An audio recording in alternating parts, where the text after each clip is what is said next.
You tonight will be among the first people in the world to be able to see and experience the exciting new developments in Nokia's smartphone portfolio. And in my role as Global Head of Sales at Nokia, as you might imagine, I spend a lot of time traveling around the world.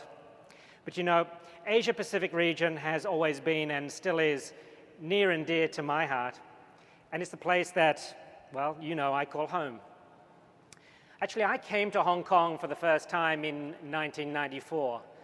And back then, mobile penetration in this part of the world was around 5%. You know, at that time, I still remember the mobile phone was called a da-ga-da, I think, yes? And it was big and heavy, and at least you stuck it on the table there when you were eating your dinner to show that you had this item of prestige. You know, they were conversation pieces back then. I mean, literally. They were status symbols, but, you know, all you could actually do with them was to make voice conversations. And I remember very clearly when we launched our first range of colored covers in Hong Kong, and then it became a status symbol of fashion as well as of technology. But you know, it's been 20 years since then, and we've all seen a dramatic change in this region that I call home.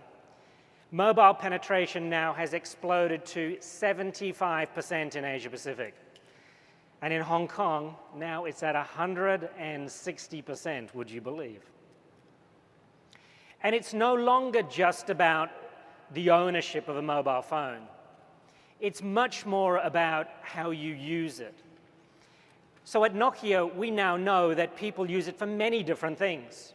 For example, people listen to music. In India, people listen to an average of 174 songs a month on their Nokia phones. And they can store, on average, up to around 660 songs on their phone. People use it to take pictures. You know, 400,000 photos are taken with Nokia phones every minute.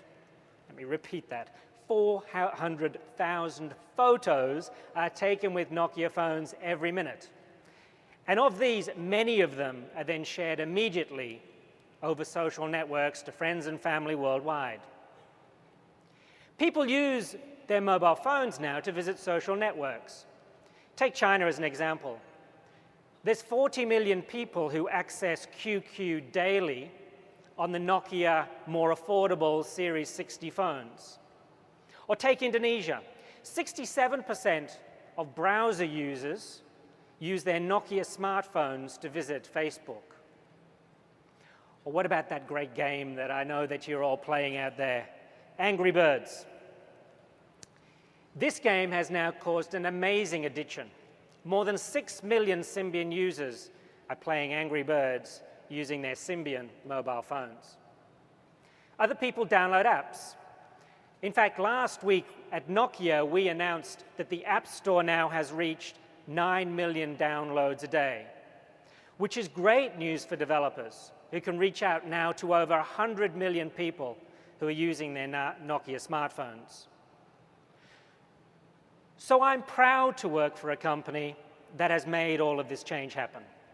You know, we started selling the Nokia 5110 in 1998, and at that time we were proud to say that we sold 17 million units in Asia alone. And with that device, we introduced this new method of sending messages. It was called the Short Message Service, SMS for short, which was an easy, affordable, and an unintrusive way to communicate beyond voice.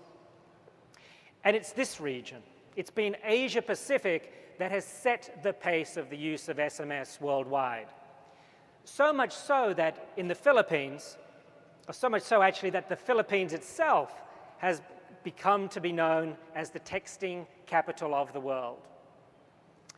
Then in 1997, we introduced the communicator. You know, can you remember the Nokia 9000? Not only did it allow people to call, but also to send faxes. I remember the marketing campaign for that. To have email on the go, all with the convenience of a QWERTY keypad. And this unleashed a new potential. It unleashed the power of the mobile workforce who could then conduct their business while they were stuck in slow-moving traffic, whether they were in Indonesia or whether they were in Thailand. So in making innovative products such as these available to consumers all around Asia Pacific, Nokia has connected more than 1 billion people in this region by voice, text, images, music, by their tweets, or by sending their status updates. And in doing so, APAC has now helped Nokia to grow as a company, not only in terms of sales, but also in terms of innovation. In fact, as a region, Asia Pacific plays a special role in Nokia's heart. We have operated in this region now for 30 years. And over that time, we've built a solid foundation of understanding what people want and what they like in each country. And based on that understanding, we've created new designs and technologies that have been based on what we have seen in these markets. So, to paraphrase another company which is all around the world and also has its heart in Asia, the words of HSBC, we like to think in Nokia that we are the world's most local global brand. Because we have R&D, product development sites in 7 countries, we have design studios in 4 countries, and we have manufacturing facilities in 10 countries all over the world. And through these facilities, through this integration into local society, we have been able to better understand how people use our products and our services. Let's take another example. So the Nokia 1100, now it was built for the harsh, dusty conditions that you would find in rural regions in China or in India. And more recently, we've been designing services and apps that are specifically for your local needs. For example, in markets like India, Indonesia, China, or Nigeria, we've introduced a service called Nokia Life Tools. And this today is being used by over 20 million people to access things like information on agriculture, health services, education, and news.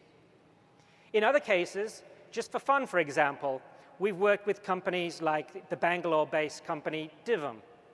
This company has an app that lets people control model cars through Wi-Fi and motion sensing. And all of these things put together, they lead to an experience of Nokia as a brand that is known, trusted by people all over this region. And we are very, very proud of that. We're also proud to say that just a few weeks ago, Superbrand confirmed that Nokia is the #1 brand among the 50 most popular brands for Chinese consumers.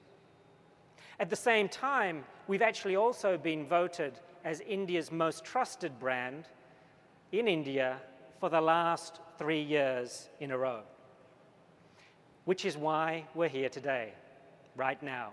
Because consumers in Asia Pacific have been key to our past innovations and also to the successes that we've had here. And you, all of you, are all very, very important for us, for our future. So that leads me on to why we're here today. Now, many of you have been asking about our smartphone strategy and what plans do we have for Symbian. I read it in the press every day. And tonight, I'm happy to share with you how we continue to innovate on Symbian, both in terms of how we're offering more choice in our portfolio, and also in helping Symbian users to enjoy an even more competitive, a more familiar, and a more trusted experience. It's what our designers refer to as the familiarity of the new. So I don't want to keep you waiting any longer. Let's take a look and see what we have for you tonight. Today, we are announcing 3 new Symbian smartphones, the Nokia 700, Nokia 701, and the Nokia 600. All of these carry the latest in a series of planned updates which we are bringing to Symbian users on the Symbian platform, and this update is called Symbian Belle. Now, before we look at the smartphones, I just want to say something about how we're improving the Symbian user experience. 3 months ago, we announced Symbian Anna, and that was our first update on the Symbian 3 platform. And Anna provides a fresh, new look and feel, a faster web browser, and a renewed Nokia Maps experience. Existing smartphone users have already started downloading Symbian Anna last week, and already we're seeing a very good response. And if Symbian Anna was good, Symbian Belle is our most competitive Symbian user experience ever. The flexibility of Symbian Belle allows you to personalize the look and feel to match your priorities. At Nokia, we are committed to keep investing in Symbian so that people who've bought our smartphones or are planning in the future to buy one will continue to receive enhancements on their user experiences with Symbian. And these new devices will also offer the latest in technology. One tonight you'll see called Near Field Communications, or NFC. Just as we paved the way for easy-to-use SMS, we now also will introduce this new technology to you, which brings fun and practical uses. And we're going to show you some of the demos on that later.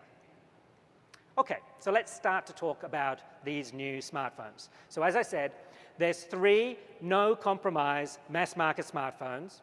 They bring the latest technology, functionality, and user experience to people at attractive and very, very importantly to many consumers around the world, but especially here in Asia Pacific, at affordable prices. So first up, let's take a look at the Nokia 700.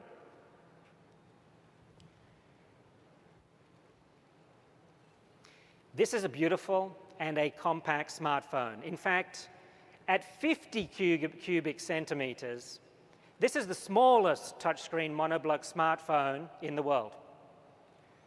And with its 1 gigahertz processor packed into that tiny size and the 3.2-inch AMOLED clear back display, this is really an impressive little phone. It also happens to be Nokia's most eco-friendly smartphone. And we've really gone to town on this little beauty so that people who care about the environment can still feel comfortable about owning a smartphone.